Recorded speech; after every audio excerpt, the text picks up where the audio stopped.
మన సభ్యులను ఉద్దేశించి ఈరోజు మన ఈ పండుగని ఉద్దేశించి 2 విషయాలు మాట్లాడడం జరుగుతుంది. జై సమైక్యాంధ్రప్రదేశ్, జై సమైక్యాంధ్రప్రదేశ్, జై సమైక్యాంధ్రప్రదేశ్.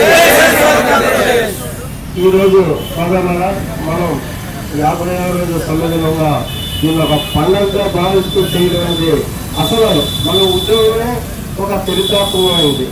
ఎప్పుడు కూడా మనం మన కోర్టును సాధించుకోవడానికో లేకపోతే మన పిఆర్సీ గురించో చేసుకోవడం కానీ ఈ రోజుని ప్రజా నాయకులు పార్టీ నాయకులు చేయవలసిన ఈ ఉద్యమాన్ని వాళ్ళు చేయకుండా అక్కడ శాసనసభలోనూ అక్కడ పార్లమెంటులో కూడా వాళ్ళు నోరు ఎత్తలేని పరిస్థితుల్లో ఉన్నారు కనుక ప్రజలకు వచ్చే ఈటి బాధలు ఏంటో మనకి తెలుసు కనుక ముందుగా మనం ఈ ప్రజలను మేల్కొల్పడానికి ఈ రోజు మనం ఈ ఉద్యమంలోకి రావడం జరిగింది. అలాగే ఈ ఉద్యమాన్ని 50వ రోజు ఎటువంటి అహింసా కార్యక్రమాలు లేకుండా అహింసతోనే మనం అన్ని చూడాలి, కానీ గాంధీ మార్గంలోనే రావాలి, హింసకు తావలేదని చెప్తూ మనం అహింసా మార్గంలో పూర్తిగా ఈ ఉద్యమం నడుపుతున్నాం. అలాగే ఇప్పుడు మనం చేసే ఉద్యమంలో ఎక్కడా కూడా రాజకీయ ప్రమేయం లేదు, ఏ నాయకుడిని కూడా మనం ఇక్కడ రానివ్వట్లేదు. కారణం ఏంటంటే మీరు మాట్లాడవలసింది మా దగ్గర కాదు, శాసనసభలోను పార్లమెంటులోను మీరు మాట్లాడాలని చెప్పి వారికి ప్రజల ముందు మాట్లాడే హక్కు లేదని. ఎంచేతంటే వారిని ఎందుకున్నాం మనం పార్లమెంట్ సభ్యులు కానీ శాసనసభ్యులు కానీ ఇక్కడ మనకు ఉన్న నియోజకవర్గాల అభివృద్ధి అక్కడ ఉన్న యువతకి భవిష్యత్తు కలగజేయడానికి మంచి నిర్ణయాలు చేయాలని వాళ్ళు ఎన్నుకున్నాం. అలాంటి వాళ్ళు విఫలం అయ్యారు కంటే మనం ప్రజాప్రతినిధులకి రావాల్సి వచ్చింది.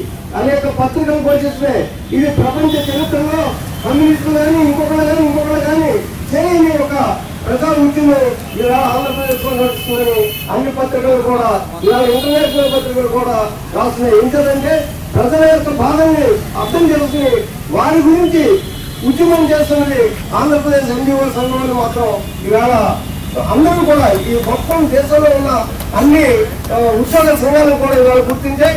అలాగే 50 రోజులు కాదు 100 రోజులైనా మేము సిద్ధం. ఇదివరకు 1969-72 మధ్యలో 108 రోజులు చేసాం. ఇప్పుడు 108 రోజులు కాదు, ఎన్ని రోజులైనా ఈ ఆంధ్ర రాష్ట్రాన్ని సమైక్యంగా ఉంచడానికి మేము కట్టుబడి ఉన్నామని మనం నిరూపించడం జరిగింది. అలాగే ఈ రోజుని ఒక్కొక్కరు ఈవేళ 5 పార్లమెంట్ సభ్యులు వాళ్ళు రాజీనామా చేయడం జరిగింది.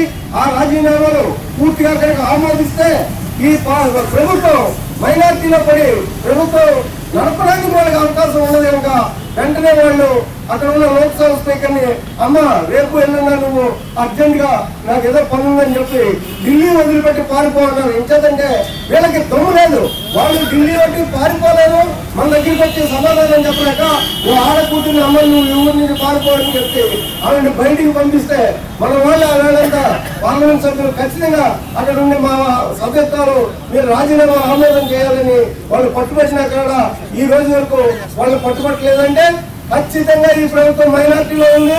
మైనార్టీ ప్రభుత్వం తీసుకునే ఏ నిర్ణయం కూడా నిలబడదు.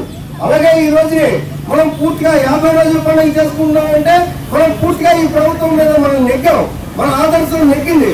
ఇంకేంటంటే మేము 30 రోజుల్లో తెలంగాణ ఇస్తామని ఈ ప్రభుత్వం 30 రోజుల్లో కాదు కదా 60 రోజుల్లో కూడా కనీసం నువ్వు నోటు కూడా తయారు చేసి దమ్ములు వెనక లేకుండా వెనక్కి చేస్తుందంటే మనం విజయం సాధించాం. మనం చేసి ఈ సమ్మె చాలా ప్రజావంతమైన సమ్మెను మాత్రం మనం చేయాలి. అలాగే ఈ రేపు జరగబోయే పార్లమెంట్ సభ్యుల ఇంటి దగ్గర జరగబోయే వంట వార్పు కార్యక్రమానికి మీరు అందరూ కూడా ఎందుకంటే అది 48 గంటలు చేయాలి, 2 రోజులు చేయాలి. మనం మార్నింగ్ 6 to ఈవినింగ్ 6 మళ్ళీ మార్నింగ్ 6 to ఈవినింగ్ 6 చేయాలంటే మనం అందరం కూడా మీరందరూ ఎక్కువ సంఖ్యలో అక్కడ అటెండ్ అయితే ఖచ్చితంగా ఈ పార్లమెంట్ సభ్యులు ఎవరైతే రిమైనింగ్ ఉన్నారో వారందరూ కూడా ఎప్పుడైతే వాళ్ళు రాజీనామాలు సమర్పించారో వెంటనే ఈ ప్రభుత్వం రాజీనామా చేయవలసిన పరిస్థితి ఏర్పడుతుంది. పార్లమెంట్ లో ఈ బిల్లులు పెట్టే అవకాశం కూడా లేకుండా పోతుంది కనుక ఖచ్చితంగా మనం రేపు పార్లమెంట్ సభ్యులు ఇళ్ళ ముట్టడి ఖచ్చితంగా చేయాలని దాన్ని మీరందరూ సహకరించాలని కోరుతాం. అలాగే మళ్ళీ మనం 7, 8వ తారీఖులో కేంద్ర ప్రభుత్వ కార్యాలయాన్ని ముట్టడిస్తున్నాం.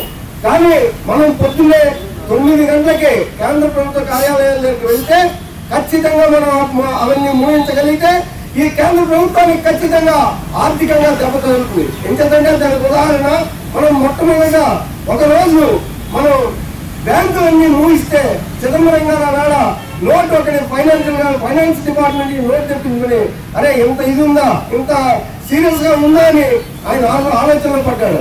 అలాగే మనం 2 రోజులు మనం సెంట్రల్ గవర్నమెంట్ కార్యాలయాలన్నీ మనం బంద్ చేయిస్తే అలాగే చెప్పాలంటే దానికి మరి పాలిటెక్నిక్ కాలేజ్ నుంచి రాంబాబు గారు మాత్రం ప్రత్యేకంగా శ్రద్ధ తీసుకుని అక్కడ అలా పొద్దు నుంచి సాయంత్రం వరకు ఆయన అలాగే మున్నం సింగ్ నిర్మల్ కుమార్ గారు అక్కడ వాళ్ళ ఆధ్వర్యం వహించి ఖచ్చితంగా అక్కడ కూర్చుంటే ఆవేళ వాళ్ళు అందులో పనిచేస్తున్న సెంట్రల్ ఎక్సైజ్ కస్టమ్స్ వాళ్ళు మీడియా దగ్గరికి వచ్చి ఈ వేళ 300 కోట్లు ఈ కేంద్ర ప్రభుత్వానికి నష్టం కలిగింది, ఆర్థిక ఇబ్బంది కలిగించామని వాళ్ళే అనౌన్స్ చేశారంటే మనం ఖచ్చితంగా రేపు 7, 8 తారీఖుల్లో కేంద్ర ప్రభుత్వ కార్యాలయాలు, బ్యాంకులు, LIC, post office, central excise, customs, income tax మొత్తం అన్నింటినీ కూడా మనం బంద్ చేయిస్తే ఖచ్చితంగా ఈ కేంద్ర మంత్రివర్గానికి తెలుస్తుంది.